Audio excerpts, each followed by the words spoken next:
আজ শুভ মহানবমী। দেখতে দেখতে পুজোটা চলে গেল, আবার এক বছরের অপেক্ষা। মনটা সত্যিই ভারাক্রান্ত, সবারই ভারাক্রান্ত, আমারও ভারাক্রান্ত। যাই হোক, সকালবেলা ছাদ বাগানে গেলাম, গিয়ে ছাদ বাগানটা পুরোটা দেখাবার চেষ্টা করলাম। যদিও আমাকে খুব ছোট দেখাচ্ছে, অনেক দূরেও মনে হচ্ছে। যাই হোক, বাগানটা দেখাতে গেলে নিজেকে আর বড় করে দেখানো যাচ্ছে না। বাগানটা দেখুন, খুব সুন্দর হয়েছে, নানা রকমের ফুল হয়েছে, বাগানটা কিন্তু ঝলমল করে উঠেছে। আমার মেয়েকে সেদিনকে বাগানে নিয়ে গেছিলাম, ও বাগান দেখে বলল, বাবা এ তো জঙ্গল।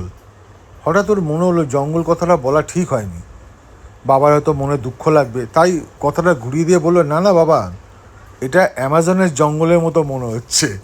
যাই হোক, বাগানটা আমাদের খুবই প্রিয়, সে আপনারা সকলেই জানেন। এই বাগান নিয়েই আমরা থাকি। আমি এই বাগানের মধ্যে ঘুরতে খুব ভালোবাসি, আমার স্ত্রীও ভালোবাসেন। বাগানটার অনেকগুলো ভাগ আছে, আমি আজকে দুটো ভাগই দেখাতে পাচ্ছি।